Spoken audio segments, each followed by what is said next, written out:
नमस्कार मंडळी. आज जी गोष्ट सांगणार आहे ना, ती अगदी खरी-खुरी घडलेली आहे. असं रजोरच्या बाजूचे लोक म्हणतात.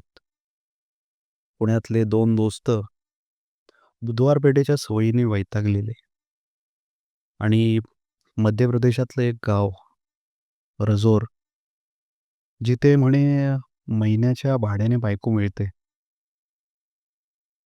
ऐकूनच अंगावर काटा आला ना. ही गोष्ट थोडी गुपित, थोडी चटपटी आणि शेवटी मन हादरवून टाकणारी आहे. तर मग बसा आरामात आणि ऐका आजची खरी गोष्ट. पुण्यातले 2 दोस्त महेश आणि सतीश दोघंही 30 पेक्षा जास्त वयाचे, पण अजूनही सिंगल. महेश कसंबसं एक प्रिंटिंगच्या प्रेसमध्ये काम करत असे, तर सतीश कुरिअर कंपनीमध्ये. पगार कमी, काम जास्त आणि शारीरिक खूप कायम. मग दर रविवारी ते दोघं बुधवार पेठेत जात असत. हळूहळू सवयच लागली होती. पण महिन्याचा शेवट आला की दोघांचे हिशोब बोंबलत. "अरे, आपण असं किती दिवस जाणार? पगाराचा अर्धा भाग तर इथंच जातोय." एक दिवस बुधवार पेठेच्या गल्लीमध्ये बसून ते दोघे बिडी ओढत गप्पा मारत होते. तेवढ्यात बाजूच्या एका भटक्या माणसाने सांगितलं, "मध्य प्रदेशात रजौर नावाचं एक गाव आहे. तिथं बायको भाड्याने मिळते. महिना 10,000त." सतीश आणि महेश एकमेकांकडे बघून थक्क झाले. "खरं आहे का हे?" महेश म्हणाला.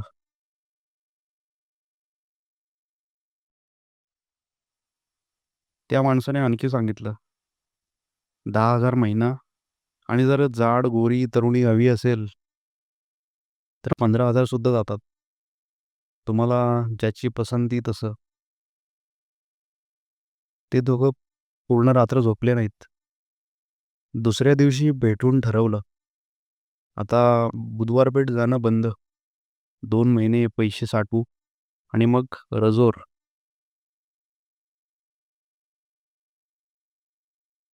दोघांनी खरंच 2 महिने कडक पद्धतीने पैसे साठवले आणि एक दिवशी बस, ट्रेन धरून दोघे मध्य प्रदेशला पोहोचले.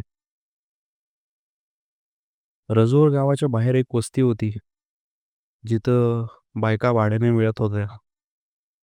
ते सगळं बघून तर दोघंच चक्रावले. महाराष्ट्रातील लोकांचं तिथं विशेष स्वागत. महेशने एक गोरी, सुबक, शांत स्वभावाची मुलगी निवडली. तिचं नाव रूपा. सतीशने एक थोडी बोलकी, खट्याळ मुलगी निवडली, रेणू. 10,000 महिना आणि शिवाय जेवणाचं, राहण्याचं पुण्यात त्यांनाच बघायचं होतं. बुहांनी त्या मुलींना घेऊन पुण्यात त्यांच्या त्यांच्या खोलीत आणलं. पहिले काही दिवस अगदी स्वर्गासारखे गेले. रोज रात्री प्रेम, दिवसा मस्त सहवास. रोज त्यांना कसं हवं तसं करायला मिळत होतं आणि बुधवार पेठेत सारखं वेळेचंही बंधन नव्हतं. रोज कामावर जायच्या आधी आणि कामावरून आल्यानंतर ते फक्त मजाच मजा करू लागले. त्यांनी एक्स्ट्रा पैसे खर्च करून सगळं वसूल केलं. पण सतीश सोबतची रेणू वेगळीच निघाली. ती त्याच्याशी खूप बोलायची, त्याचा हात धरायची, त्याला प्रेमाने उठवायची. कधी-कधी त्याला म्हणायची, "तू खूप चांगला माणूस आहेस.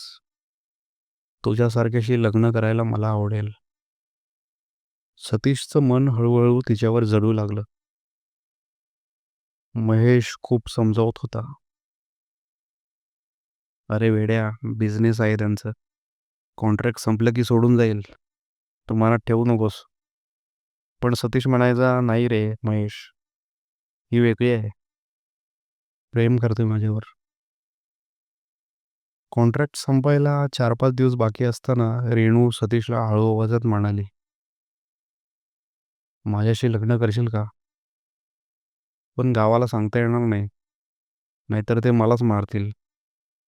इथं आपण गपचूप लग्न करूया." सतीश तर वेडा झाल्यासारखा. महेशनं अंतिम प्रयत्न केला. "मध्ये पडू नकोस.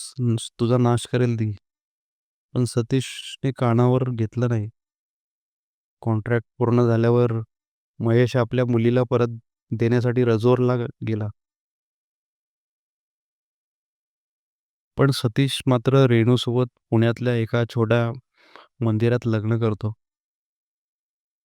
रेणू ही अगदी पोरकट अभिनय करते. लाजणं, मिठी मारणं, हात धरणं सगळंच. लग्नानंतर 10-15 दिवस तर खूप सुंदर गेले. सतीश रोज तिला घेऊन बाजारात फिरत असे. फोटो काढत असे. एकदम नवरा बायकोसारखं जीवन.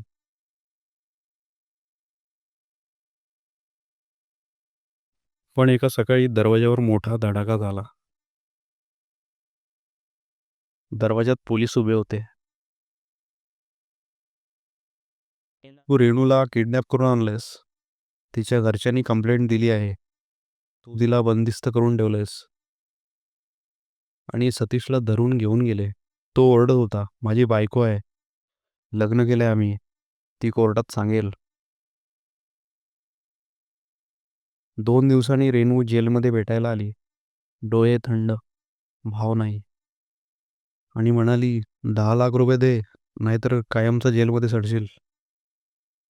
हे लग्न, हे प्रेम, सगळं बिझनेस होता. तूच मूर्ख निघालास. सतीशचं हृदय तुटलं. तेव्हा त्याला कळालं की हे सगळं मोठं स्कॅम होतं. मुलींचं काम अटॅचमेंट करायची, लग्न करायचं, मग घरच्यांकडून किडनॅपिंगची तक्रार आणि नंतर पैशाची मागणी. महेश बाहेरून सगळी पळापळ करत होता.